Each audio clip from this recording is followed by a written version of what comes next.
Сайн байцгаана уу хүүхдүүд ээ 10 дугаар ангийн монгол хэлний хичээл эхлэхэд бэлэн боллоо. Хичээлийн сэдэв тайлбарсан эсээг задлан шинжилье. Өнөөдрийн хичээлээрээ бид тайлбарсан эсээг задлан шинжлэх аргад суралцнаа. Хичээлийн зорилт эсээг уншиж ойлгох, эсээний онцлогийг сэргээн санах, эсээний гол санааг ойлгох, эсээг задлан шинжлэх, тайлбарсан эсээ бичих. Эсээний зарим ойлголтуудыг сэргээн саны. Эсээ зохион бичлэх хоёр нь ямар ялгаатай вэ? Зохион бичлэг нь зохиож бичдэг бол эсээ нь бодит баримт дээр тулгуурлан бичигдгээрээ ялгаатай байна.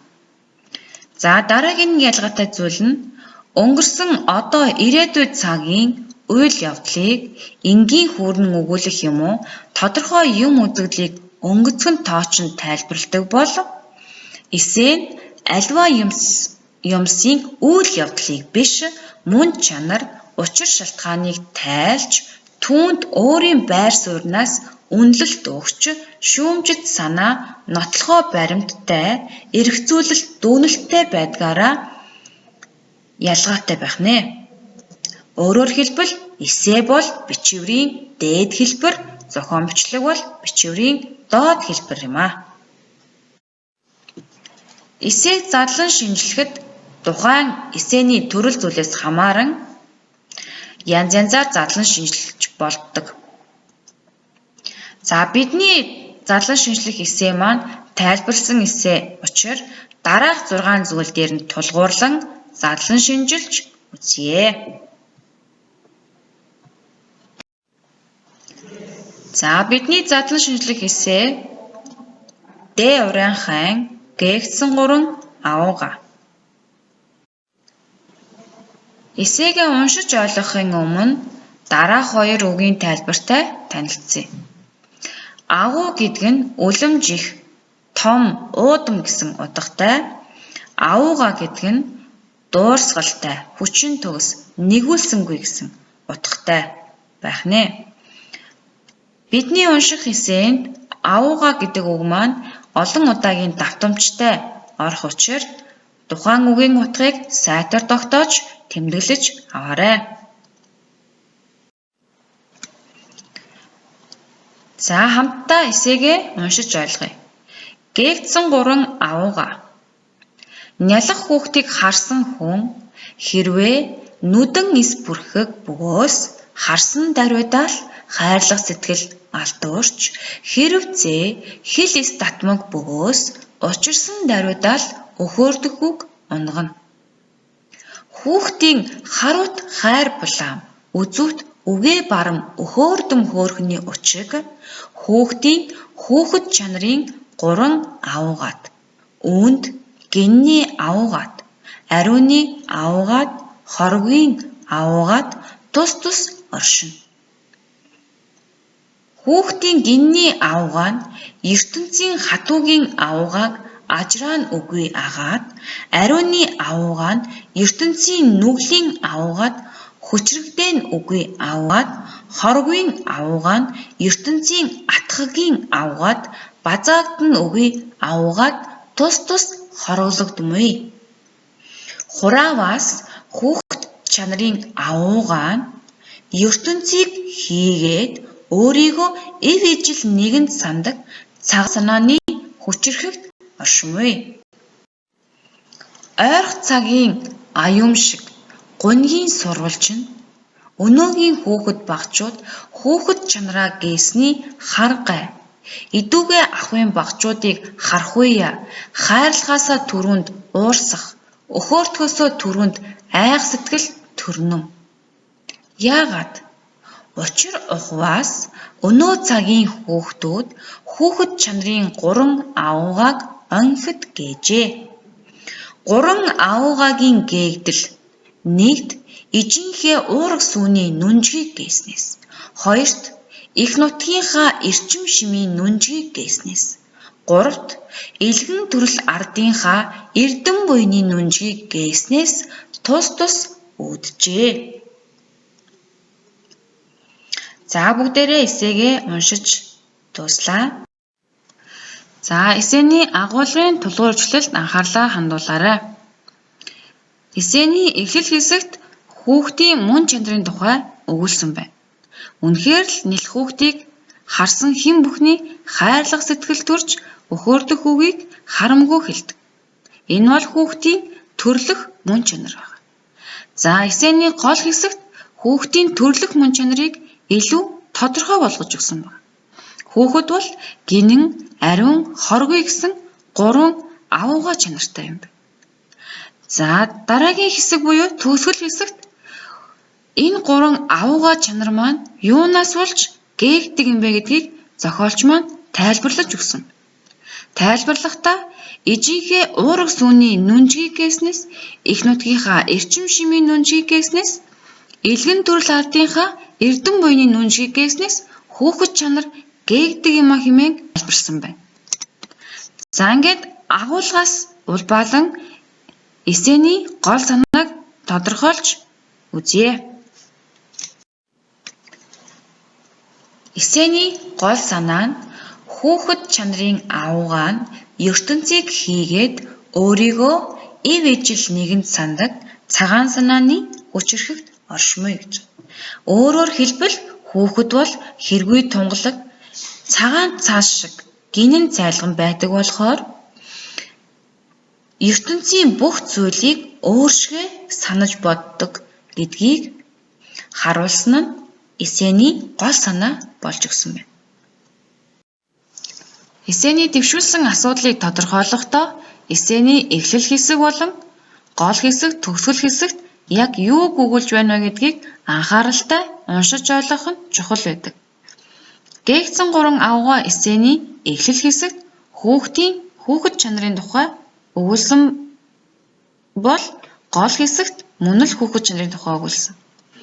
Төгсгөл хэсэгт хүүхэд чанарын тухай буюу хүүхэд чанарын гээгдлийн тухай өгүүлсэн байна. Ингээд 3 хэсгээ нэгтгэж бүхэлдэх хэлбэрээр харвал эсээний дэвшүүлсэн асуудал илүү тодорхой харагддаг байна. Эндээс эсээний дэвшүүлсэн асуудлыг тодорхойлбол хүүхэд чанарын тухай асуудлыг дэвшүүлсэн байна. За дараагийн бидний задлан шинжлэх зүйл бол тайлбарлагдаж буй юм болон тайлбар хоёрын харьцаа хэрхэн гарч ирснийг тодруулах байна. За тухайн эсээнд 2 зүйлийг тайлбарлсан байгаа. За нэгдүгээрт нь хүүхэд чанарыг тухай тайлбарсан байна. Хүүхэд бол гинэн, ариун, хоргүй гэсэн 3 чанартай байна. Энэ 3 чанар нь ямар агуу юм бэ гэдгийг доорх байдлаар тайлбарсан байна.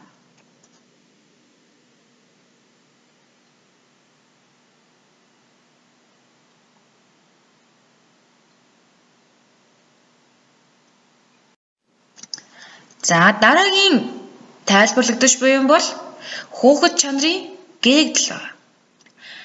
За нэгдүгээрт ижийнхээ уурах сүүний нүнжгийг гээснээс, хоёрт их нутгийнхаа эрчим шимийн нүнжгийг гээснээс, гуравт элгэн төрөл ардынхаа эрдэм буйны нүнжгийг гээснээс хүүхэд чанарын гээгдэл үүддэг юм а гэдгийг зохиогч маань тайлбарлаж өгсөн байна. Эсээг задлан шинжилхийн бас нэг зорилго бол тухайн эсээний үгийн урлагаас суралцах явдал байдаг.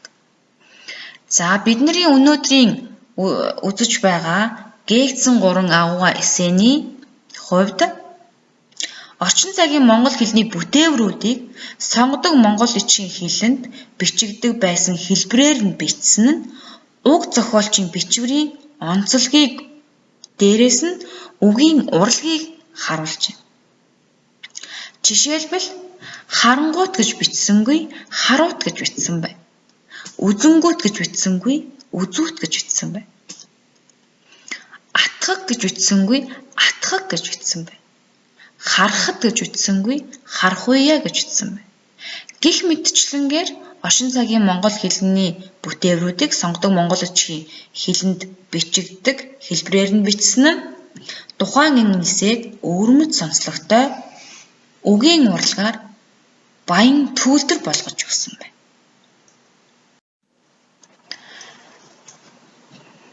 Эсээг уран сайхан хэл найруулгатай болгодог зүйлс бол уран дүрслэл хэл зүг байдаг. За тухайн эсэнд нүдэн эс бүрхэг хэл эс татмаг бөгөөс гэсэн хэллэг бол сохор хэлгүй хүнийг эерүүлсэн уран дүрслэл байгаа. За сэтгэл алдуурах, үг унгах, цагаан санаа гэдэг энэ гурван хэлцийг ашигласнараа их том санааг бага үгэнд хурааж бичсэн нь тухайн зохиогчийн бас нэг чадварыг харуулж өгсөн байна. Нэмэлт тэмдэглэгээ. Нэмэлт тэмдэглэгээг ашигласнараа тухайн зохиогч санаагаа илүү тодруулж, илүү эмхэл цэгцлэхэд гол үүрэгтэй байдаг. За тухайн эсэнд яагаад гэдгийн ард давхар асуултын тэмдэг тавьсан харагдаж байна.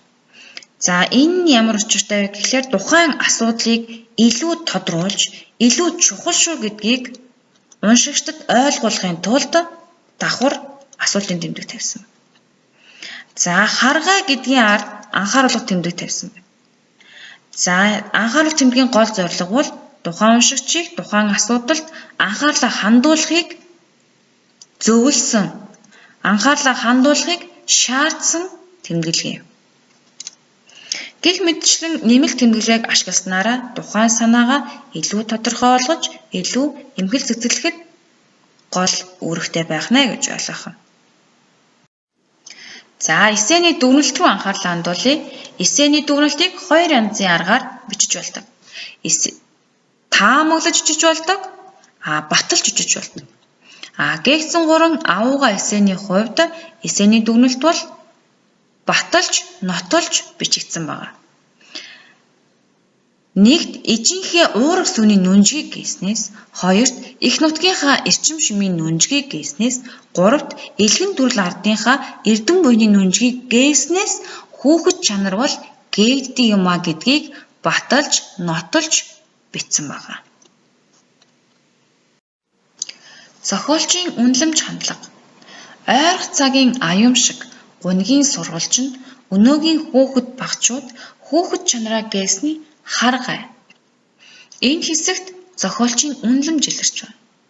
Хүүхэд чанараа гээн гэдэг бол маш аимшигтай, маш гунигтай зүйл юм а гэсэн үнэлэмж илэрч байна.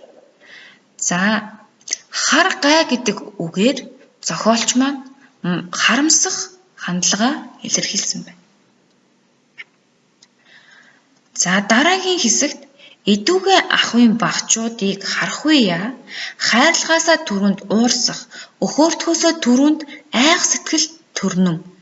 Яагаад гэсэн энэ хэсэгт зохиолчийн үнэлэмж хандлага хэрхэн илэрсэн байна вэ гэвэл уурсах, айх гэдэг хоёр үгээр зохиолчийн үнэлэмж илэрсэн байна. За яагаад гэдэг асуултаар зохиолчийн хандлага илэрсэн байна. Зохиолчийн хандлага бол харуулсах, эмзэглэх, бачимдах гэсэн хандлагаа яагаад гэдэг асуултаар илэрхийлсэн байна. За сүүлийн задлан шинжлэх зүйл маань эсээний баримт байгаа. За тухайн эсэнд хоёр төрлийн баримт байгаа. За нэгдүгээр баримт нь бодит баримт. Буюу бидний амьдрал дээр байдаг зүйл байгаа. Үнэхээр л нялх хүүхдийг харсан хүн болгон л хайрлах сэтгэл төрдөг, хүн болгон л өхөөрдгөөгийг хэлдэг. Энэ бол бодит баримт байгаа. За хоёр дахь баримт нь хүүхдийн гинэн, ариун, хоргүй сэтгэл. Энэ бол зохиогчийн үзэл бодлын баримт байгаа. За ийм хоёр баримтыг ашиглан зохиогч маань эсээгээ илүү итгэл үнэмшилтэй, илүү тодорхой болгож өгсөн байна. За эсээнийхээ ерөнхий бүтцийг анхаарч харъя. За эсээ маань баримтаар эхэлсэн байна. За энэхүү бодит баримт дээр тулгуурлан эсээгээ бичсэн байна. За дараагийн хэсэг бол түлхүүр өгүүлбэр буюу эсээний шин санаа бүхий хэсэг байна. За энэ хэсгийг баримт хоёроор дэлгэрүүлэн, баяжуулан, баталж нотолж бичсэн байна. За дараагийн хэсэгтээ зохиогч маань үнэлэмж хандлагаа илэрхийлсэн бол төгсгөлд нь эсээнийхээ дүгнэлтийг бичсэн байна. За бүтэрлээ өнөөдрийнхөө хичээлийг дүгнэе. За бид Д урианхайн гээгдсэн 3 агууваа гэсэн тайлбарсан эсээг дараах 6 талаас нь задлан шинжилж, эсээг задлан шинжлэх арга барилд суралцлаа. За бүгдээрээ гэрийн даалгавраа тэмдэглэж авцгаая. Надад муу найз байдаггүй. Яагад гэвэл тэд миний найз учраас гэсэн сэдвээр асуудал дэвшүүлж, баримт жишээ ашиглан тайлбарлсан эссе бичнэ. Үгийн тоо 200-аас 250. Хичээлээ анхааралтай сонсож, идэвхтэй оролцсон хүүхдүүдэд баярлалаа. Баяртай.